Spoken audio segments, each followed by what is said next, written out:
नमस्कार दोस्तों, आप सभी का स्वागत है हमारे YouTube चैनल बायोलॉजी ज्ञान बाई अखिल सर। आज हम लोग प्लांट हार्मोन के तीसरे वीडियो के बारे में पढ़ेंगे जिसका नाम है जिबरेलिन्स या जिब्रेलिक एसिड।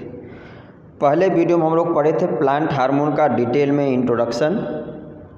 दूसरे वीडियो में हम लोग ऑक्सिन हार्मोन के बारे में डिटेल में पढ़े थे और आज तीसरा वीडियो है जिसमें हम लोग जानेंगे जिब्रेलिन्स या जिब्रेलिक एसिड क्या है। आज के वीडियो में हम लोग प्रमुख रूप से जानेंगे कि इसका नाम जिब्रेलिन या जिब्रेलिक एसिड क्यों पड़ा, इसकी खोज किस वैज्ञानिक ने किया था, किस चीज़ का अध्ययन जो करते समय किया था, जिब्रेलिन हार्मोन का नेचर क्या होता है, अभी तक कितने प्रकार के जिब्रेलिन हार्मोन की खोज हुई है और लास्ट में हम लोग 12-13 पॉइंट के माध्यम से जानेंगे कि जिब्रेलिन हार्मोन का फिजियोलॉजिकल फंक्शन क्या है। देखिए, सबसे सिंपल मीनिंग है इसका नाम जिब्रेलिन्स या जिब्रेलिक एसिड क्यों पड़ा, तो इसका आंसर है कि इस हार्मोन की खोज सबसे पहले जिब्रेला नामक फंगस में जो है कि किया गया था। फंगस का पूरा नाम क्या था कि जिब्रेला फ्यूजिकुरोई नामक फंगस में जापान के प्लांट पैथोलॉजिस्ट थे जिनका नाम था कुरोसावा, इन्होंने खोजा था। तो जिब्रेला नाम के कारण इसका नाम जिब्रेलिन या जिब्रेलिक पड़ा और इसका नेचर अम्लीय होता है या वीक एसिडिक हार्मोन होता है, इसलिए इसका नाम जो कि एसिड टर्म पड़ गया। दूसरा पॉइंट है कि इसके खोज किस अध्ययन के दौरान किया गया था, बहुत इंपॉर्टेंट पॉइंट है। तो जो जापान के प्लांट पैथोलॉजिस्ट थे जो कुरोसावा साहब, उन्होंने धान में एक रोग का अध्ययन कर रहे थे राइस में, जिसका नाम था, रोग का नाम जो जापानी भाषा में बकाने डिजीज ऑफ राइस, या इसी को हम लोग फुलिश सीडलिंग के नाम से जानते हैं। मीन जिसमें क्या होता है कि जो धान की बाली होती है उसमें बीज जो होते हैं, चावल जो होती है नहीं पड़ते हैं। गांव भाषा में अगर हम लोग जाने कि धान क्या होता है, बिल्कुल एकदम पहिया हो जाता है। और बकाने जापानी भाषा है जिसका मीनिंग क्या होता है फुलिश, मतलब जिसमें क्या हो कि लगेगा कि नहीं जो बालियां हैं धान की उसमें क्या है, सीड है, लेकिन सीड उसमें रियल रूप में होता नहीं है। अभी तक लगभग 100 प्रकार के जिब्रेलिन हार्मोन की खोज हो चुकी है जिनमें से फंगस में भी बहुत सारे हार्मोन खोज हुई है। हायर प्लांट में और कुछ हार्मोन ऐसे हैं जो प्लांट और फंगस दोनों में कॉमन रूप से पाए जाते हैं। इसके बाद हम लोग जानेंगे कि इसके प्रमुख फंक्शन क्या क्या है, जैसे कि यह डॉर्मेंसी को ब्रेक करता है, ड्वार्फिज्म को, बौनेपन को ख़त्म करता है, फ्लावरिंग को इनिशिएट करता है। ऐसे हम लोग तमाम लगभग 12 पॉइंट के बारे में एक एक करके जानेंगे। अब हम लोग डिटेल में आते हैं। देखिए, अगर मैं परिभाषा बताना हो तो gibberellins are second plant hormone which regulate stem elongation, seed germination, dormancy and flowering. Meaning ये हो गया कि जिब्रेलिन क्या दूसरा प्लांट हार्मोन है जिसका प्रमुख काम क्या है, stem elongation, seed germination, dormancy और फ्लावरिंग। अभी हम लोग एक एक करके आगे सबके बारे में जानेंगे। It was first known by जापानी फार्मर कोनिशी इन 1898। मतलब सबसे पहले इस हार्मोन की जानकारी जो थी जापान के एक फार्मर कोनिशी नाम के थे, उन्होंने इसके बारे में कुछ आइडिया दिया था 1898 में। लेकिन डिटेल इसकी खोज करने का जो श्रेय किसको जाता है, तो इट डिस्कवर इन 1926 बाई जापानी pathologist Kurosawa from fungus Gibberella fujikuroi. लेकिन इस हार्मोन के नेचर के बारे में डिटेल अध्ययन करने का जो श्रेय है जापान के प्लांट पैथोलॉजिस्ट कुरोसावा थे, उनको जाता है और उन्होंने इसकी खोज जिब्रेला फ्यूजिकुरोई नामक फंगस से किया, इसलिए इसका नाम क्या पड़ा, जिब्रेलिन या जिब्रेलिक पड़ा। और नेचर अम्लीय है इसलिए एसिड टर्म पड़ गया। आगे देखिए, फंगस का जो बहुत इंपॉर्टेंट है कि जिस फंगस में खोजा गया था, ये फंगस कौन सी डिजीज काज करता, किस पौधे में काज करता है। तो जिब्रेला फ्यूजिकोरोई जो है वह धान में एक रोग उत्पन्न करता है जिसको हम लोग फुलिश सीडलिंग के नाम से जानते हैं, या फिर इसी को जापानी भाषा में बकाने डिजीज ऑफ राइस कहते हैं। तो क्या बताया गया कि fungus causes bakanae disease of rice, या फिर इसी को फुलिश सीडलिंग ऑफ राइस के नाम से जानते हैं। जैसा बताया गया इसमें क्या था कि धान की जो बालियां होती हैं उसमें बीज नहीं पड़ते हैं, मतलब धान बिल्कुल हमारा पहिया होता है। अब जो इन्फेक्टेड पौधा है उसकी विशेषताएं क्या होती हैं, तो इसमें क्या होता है, जो इन्फेक्टेड पौधा होगा इस जो फंगस से रोग से, वह अन्य पौधों की तुलना में थोड़ा सा टालर लंबा होता है, पतला रहेगा, सीडलेस, सीड का फॉर्मेशन नहीं होगा, और जनरली हल्का सा येलो कलर का होता है। At present 100 different type of hormones discovered. वर्तमान में जिब्रेलिन के लगभग 100 टाइप की खोज अभी तक हो चुकी है। उनको हम लोग रिप्रेजेंट कैसे करेंगे, जैसे देखिए GA1 मतलब gibberellic acid 1, gibberellic acid 2, gibberellic acid 3, ऐसे हम लोग जिब्रेलिक एसिड 100 तक इसका नाम देते हैं। कुछ जिब्रेलिक एसिड के मॉलिक्यूलर फार्मूला यहाँ दिया गया, जैसे जिब्रेलिक एसिड ए का मॉलिक्यूलर फार्मूला है C19H24O6, जिब्रेलिक एसिड 2 का है C19H26O6, जिब्रेलिक एसिड 3 का है C19H22O6 है, और जिब्रेलिक एसिड 4 का फार्मूला है C19H24O5। अब जिब्रेलिक एसिड का फार्मेशन है, इसकी बायोसिंथेसिस कहाँ से होती है, किससे शुरू होती है, तो इसको मूरे और उनके साथी जो वैज्ञानिक तो उन्होंने बताया था कि इसका बायोसिंथेसिस एसिटिल कोएंजाइम से होता है। तो ये बता रहे हैं कि it's biosynthesis occur from acetyl coenzyme A. हाँ, एक चीज़ और है कि इट मूव इन ऑल जो कि डायरेक्शन, मीनिंग कि जो ऑक्सीजन के बारे में हम लोग पढ़े थे, तो ऑक्सीजन हार्मोन जनरली क्या होता है, प्लांट टिप पे उसका फॉर्मेशन होता है, और वो जनरली क्या होता है कि टिप से रूट की तरफ क्या करता है, मूव करता है। लेकिन जो gibberellic hormone, gibberellic acid hormone है, यह ऑल टिश्यू में इंक्लूडिंग जाइलम और फ्लोएम में क्या करता है, मूव करता है। और इसकी जो कैपेसिटी होती है, इसकी जो मतलब वेलोसिटी होती है, वो 5 सेंटीमीटर पर आवर्स, मतलब 1 घंटे में लगभग 5 सेंटीमीटर या जो कि मूव करता है, इसकी वेलोसिटी होती है।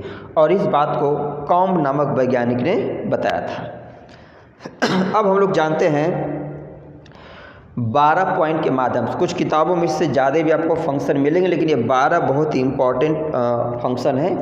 अलग से बायोलॉजिकल फंक्शन आप जिब्रेलिक एसिड एग्जाम में 5 नंबर में 10 नंबर पूछा, तो आप लोग कंसंट्रेट होकर देखिए, बहुत इंटरेस्टिंग है।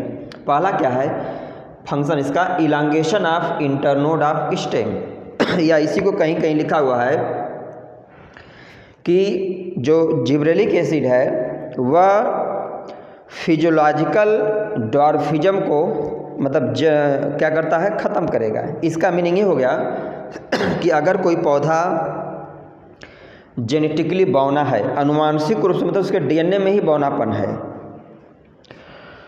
और उस पौधे पर अगर हम लोग जिब्रेलिक एसिड का छिड़काव कर दें तो पौधा लॉन्ग या टाल पौधे की तरह बिहेव करेगा, लेकिन केवल फिजिकली।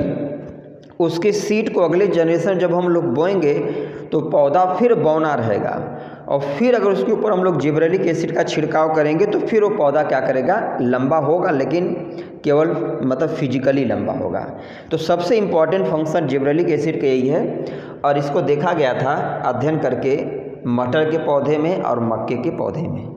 मतलब इन पौधों में तो करता क्या है, तो जनरली इंटर नोड को इलांगेट, जैसे सिंपल मीनिंग है ना, जैसे कोई पौधा है, अब सपोज ये पौधा क्या है, इसमें इंटर नोड की साइज है, ये पौधा बौना है। अब अगर हम लोग जिब्रेलिक एसिड का छिड़काव कर देते हैं तो जिब्रेलिक एसिड क्या करेगा, इसके इंटर नोड को क्या करता है, बढ़ा देता है। तो इंटर नोड को बढ़ा देगा तो पौधा क्या करेगा, लंबा दिखने लगेगा, लेकिन वो जेनेटिकली लंबा नहीं होता है। उसके सीड को अगर हम लोग अगले जनरेशन में बोएंगे तो पौधा फिर हमारा बौना ही रहेगा। देखिए दूसरा इसका इम्पॉर्टेंट फंक्शन है इनिशिएट फ्लावरिंग, या इसी को हम लोग चिलिंग इफेक्ट के नाम से भी जानते हैं। आप लोग ये इंटर में ही पढ़ा होगा चिलिंग इफेक्ट, या जो कि चिलिंग जो कि ट्रीटमेंट। मीनिंग कैसे बहुत सारे पौधे हैं जो नेचर में बाई एनुअल द्विवर्षीय होते हैं। तो इन पौधों में क्या होता है कि एक साल उनमें पूरा कंप्लीटली एक साल जो होता है वह वेजिटेटिव ग्रोथ होता है, और जब वो दूसरे साल इंटर करेगा दूसरे साल में, तब उसमें क्या होता है कि मतलब फ्लावरिंग शुरू होती है और फ्रूटिंग होते होते लगभग 2 साल पूरा हो जाता है। चिलिंग ट्रीटमेंट का मीनिंग ये होता है कि अगर हम पौधे के सीड को 0 से 5 डिग्री सेंटीग्रेड पर हम लोग 1 हफ्ते स्टोर करके रख दें और उसके बाद अगर उस सीड को बोएं तो पौधा जो बाई एनुअल होता है वह एनुअल की तरह बिहेव करता है। तो सेम वैसे यहाँ पर है कि बता रहे हैं कि अगर कोई बाई एनुअल पौधा है तो बाई एनुअल पौधे में एक साल पूरा वेजिटेटिव ग्रोथ होगा, दूसरे साल रिप्रोडक्टिव ग्रोथ शुरू होता है। लेकिन अगर बाई एनुअल पौधा है उस पर अगर हम लोग जिबरेलिन हार्मोन का छिड़काव कर दें तो बाई एनुअल पौधा जो होता है वह एनुअल पौधे की तरह बिहेव करेगा, मतलब एक साल के अंदर ही उसमें फ्लावरिंग फ्रूटिंग कंप्लीट हो जाती है। तो ये लिखा गया कि biannual behave as annual plant. इस बात को लैंग करके वैज्ञानिक थे, उन्होंने 1960 में इस गेहूं पर इसका अध्ययन करके जो कि बताया था। देखिए तीसरा है promote flowering in long day plant. ये भी आप लोग टर्म इंटर में सुना होगा, लॉन्ग डे प्लांट और शॉर्ट डे प्लांट। ये बहुत इम्पॉर्टेंट पॉइंट है। देखिए लाइट ड्यूरेशन के आधार पर पौधों को long day plant, short day plant और डे न्यूट्रल प्लांट में बांटा गया है। मीनिंग ऐसे पौधे जिनमें प्रॉपर फ्लावरिंग के लिए 14 से 18 घंटे लाइट प्रावस्था की अगर आवश्यकता पड़ती है तो ऐसे पौधे को हम लोग लॉन्ग डे प्लांट कहते हैं। और ऐसा पौधा जिसको प्रॉपर फ्लावरिंग के लिए, फ्रूटिंग के लिए 14 से 18 घंटे डार्क की आवश्यकता पड़ती है तो उसको हम लोग शॉर्ट डे प्लांट कहते हैं। और ऐसे पौधे जिन पर लाइट का कोई प्रभाव नहीं पड़ता है फ्लावरिंग पर, उसको हम लोग जनरली डे न्यूट्रल प्लांट कहते हैं।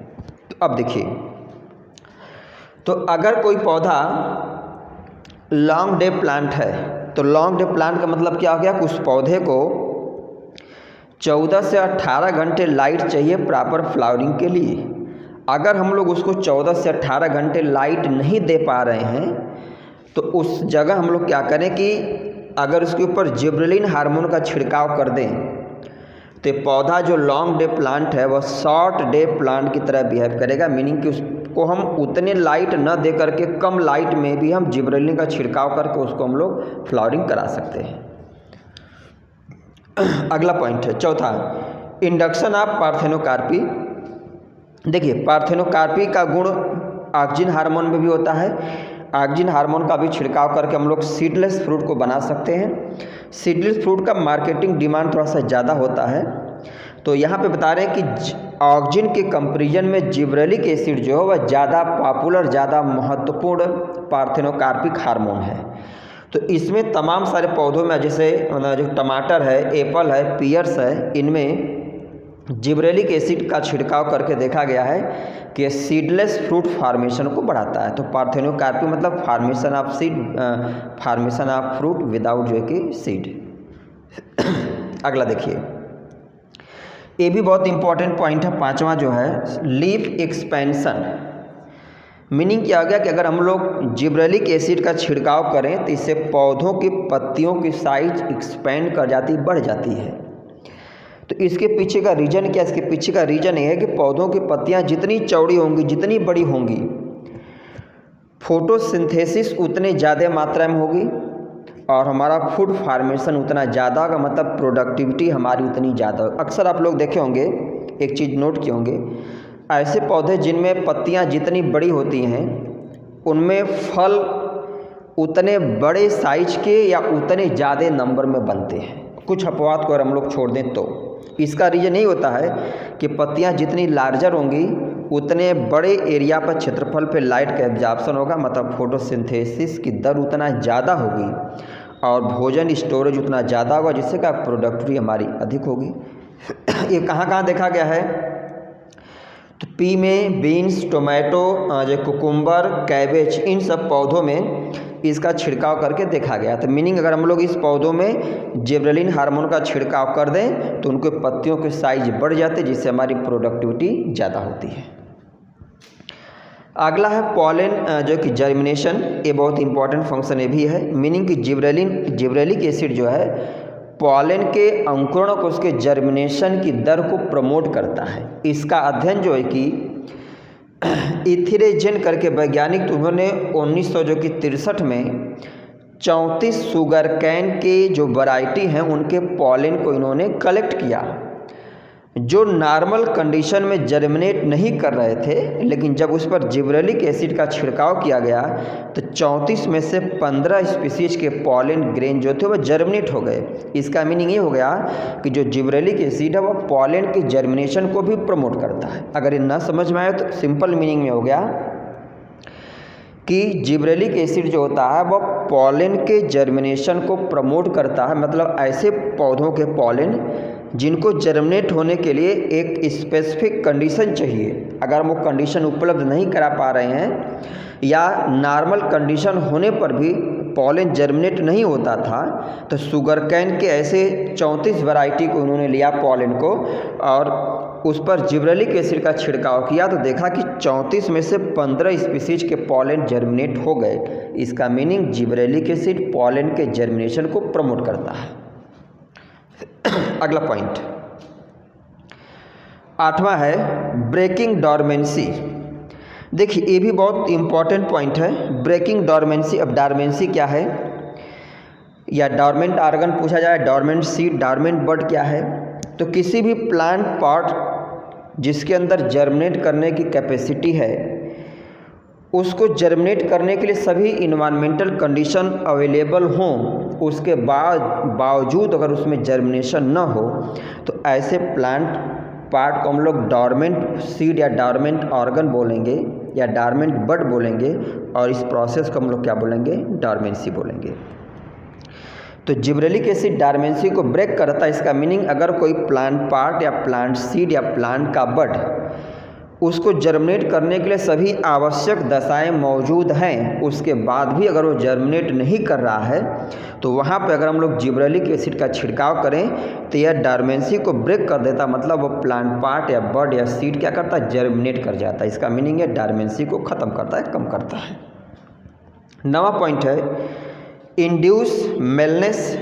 मीनिंग क्या हो गया कि ऑक्जिन में हम लोग पढ़े थे, ऑक्जिन हार्मोन क्या करता है, फीमेलनेस को बढ़ाता है, लेकिन जिब्रेलिन हार्मोन जो होता है वो मेलनेस को बढ़ाता है। इसका मीनिंग अगर ऐसा कोई पौधा है जहाँ पे फीमेल फ्लावर की संख्या तो बहुत सफिशिएंट बन जाती है, लेकिन उसके कंपैरिजन में मेल फ्लावर बनते ही नहीं या बहुत कम बनते हैं, तो ऐसे में भी ये समस्या होगी कि अगर मेल फ्लावर बहुत कम होगा तो प्रॉपर पॉलिनेशन नहीं होगा, तो हमारी प्रोडक्टिविटी क्या करेगी, घटेगी। ऐसे केस में अगर हम लोग ऐसे पौधों पर अगर हम लोग जिब्रेलिन हार्मोन का छिड़काव करें तो जिब्रेलिन हार्मोन मेल पौधों की संख्या को बढ़ा देता है, मेल फ्लावर की संख्या को बढ़ा देगा, तो जिससे क्या होगा, प्रॉपर हमारा पॉलिनेशन होगा और प्रोडक्टिविटी हमारी बढ़ेगी।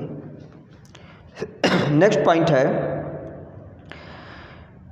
Induce cell division in vascular cambium. इसका मीनिंग होगा तमाम सारे पौधों में जो देखा गया कि जिब्रेलिक एसिड वैस्कुलर कैम्बियम में सेल डिवीजन को क्या करता है, डिफ्रेंशिएट करता है, प्रमोट करता है। तो जब वैस्कुलर कैम्बियम मतलब जाइलम फ्लोएम में सेल डिवीजन प्रमोट होगा तो मीनिंग वो प्लांट प्रॉपरली वाटर मिनरल को एब्जॉर्ब करेगा, ट्रांसपोर्ट करेगा, फूड का ट्रांसपोर्टेशन होगा, मीनिंग पौधे की ग्रोथ हेल्दी रहेगी तो प्रोडक्टिविटी हमारी अच्छी होगी।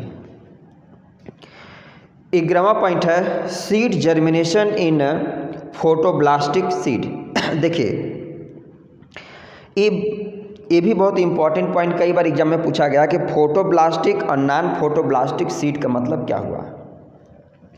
इसका मतलब ये हो गया कि अगर किसी सीड को जर्मिनेट करने के लिए स्पेसिफिक कलर की लाइट की अगर आवश्यकता पड़ती है तो ऐसे लाइट को हम लोग क्या बोलते हैं, फोटोब्लास्टिक सीड बोलते हैं।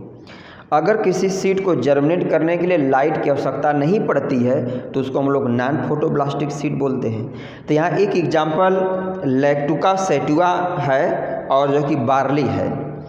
इन पौधों में क्या है कि उसके सीड को जर्मिनेट करने के लिए स्पेसिफिक कलर की लाइट की आवश्यकता पड़ती है। तो अगर वो स्पेसिफिक कलर की लाइट उपलब्ध न हो अगर हम लोग वहाँ पे जिब्रेलिक एसिड का छिड़काव कर दें तो इनमें क्या होते हैं, सीड जो होते हैं वह जर्मिनेट कर जाते हैं। इसका मीनिंग ये हो गया कि जिब्रेलिक एसिड क्या है कि सीड जर्मिनेशन को क्या करता, प्रमोट करता, विशेषकर फोटोब्लास्टिक के केस में। मतलब स्पेसिफिक कलर की लाइट अगर न मिल पाए तो हम लोग इसका छिड़काव कर दें तो भी सीड हमारी जर्मिनेट कर जाएगा। लास्ट पॉइंट आता है 12वां point, synthesis of hydrolytic enzyme of embryo, जैसे अल्फा माइलेज है, प्रोटीएज है, लाइपेज है, राइबोन्यूक्लियेज है। इसका मीनिंग ये हो गया कि जब हम लोग सीड को कहीं पर उसकी जो बुआई करते हैं तो कॉटिलेडन में जो भोजन स्टोर होता है उसमें तमाम सारी एंजाइम होती हैं, जैसे उसमें अल्फा माइलेज, ये तमाम जो एंजाइम है क्या ये जर्मिनेशन को क्या करती है, प्रमोट करती हैं, क्योंकि जो भोजन स्टोर होता है उस भोजन को ये ब्रेक डाउन करती हैं। तो हम लोग एक लाइन में ये कह सकते हैं कि जो जिब्रेलिक एसिड है वह सीड जर्मिनेशन को क्या करता, प्रमोट करता है, उसके अंदर जो तमाम जर्मिनेटिंग एंजाइम हैं उनको इंड्यूस करके, उनको एक्टिव करके। ठीक है, अब अगर हम लोग ये कहें कि आज के वीडियो को समरी के रूप में 1 मिनट में देखें, देखिए सबसे सिंपल मीनिंग है जिब्रेलिक एसिड क्यों कहा गया, तो इसका आंसर आप लोग देंगे कि इस हार्मोन को सबसे पहले जिब्रेला फ्यूजिकोरोई नामक फंगस से प्राप्त किया गया था, इसलिए इसका नाम जिब्रेलिक या जिब्रेलिन पड़ा। इसका नेचर अम्लीय होता है इसलिए एसिड पड़ गया। इसकी खोज किसने किया था, तो इसको देखने का श्रेय सबसे पहले कोनिसी को जाता है, लेकिन इसका डिटेल डिस्कवरी या खोज करने का श्रेय जो है वह एक प्लांट पैथोलॉजिस्ट थे जापान के, जिनका नाम था कुरोसावा। उन्होंने इसका डिटेल खोज किया, इसके बारे में बताया। इसके बाद अगर हम लोग देखें कि एक कौन सा, मतलब जो फंगस है कौन सा रोग उत्पन्न करता था, किस रोग के लिए उत्तरदायी था, तो जो फंगस जिब्रेला फ्यूजिकोरोई है यह धान में फुलिश सीडलिंग नामक रोग को उत्पन्न करता है। जापानी भाषा में बकाने डिजीज ऑफ राइस के नाम से जानते हैं, जिसमें क्या था, धान की बाली में सीड नहीं बनता, मतलब धान बिल्कुल पहिया हो जाता है। अभी तक लगभग 100 प्रकार के जिब्रेलिक एसिड की खोज हो चुकी है, जिनको हम लोग जिब्रेलिक एसिड 1, 2, 3 ऐसे करके इंडिकेट करते हैं। इसके बाद इसके अगर हम लोग मूवमेंट की बात करें तो सभी टिश्यू में ऑल डायरेक्शन में इसका जो कि मूवमेंट होता है, और इसका फॉर्मेशन एसिटिल कोएंजाइम ए से इसकी बायोसिंथेसिस होती है, और फंक्शन में हम लोग लगभग इसका 12 पॉइंट अलग अलग माध्यम से पढ़े। तो ये था दोस्तों आज का वीडियो। उम्मीद है वीडियो आप लोगों को पसंद आएगी। हाँ, वीडियो अगर आप लोगों को पसंद आती है, आप लोग हमारे चैनल पर नए हैं या अभी तक हमारे चैनल को सब्सक्राइब नहीं किए हैं तो हमारे चैनल को अवश्य सब्सक्राइब कर लीजिए, अधिक से अधिक शेयर करिए, जिससे हमें एक फीडबैक, एक एनर्जी मिलती रहे और हम ऐसे ही आप लोगों के लिए सरल से सरल भाषा में वीडियो बनाने का प्रयास करते रहें। धन्यवाद।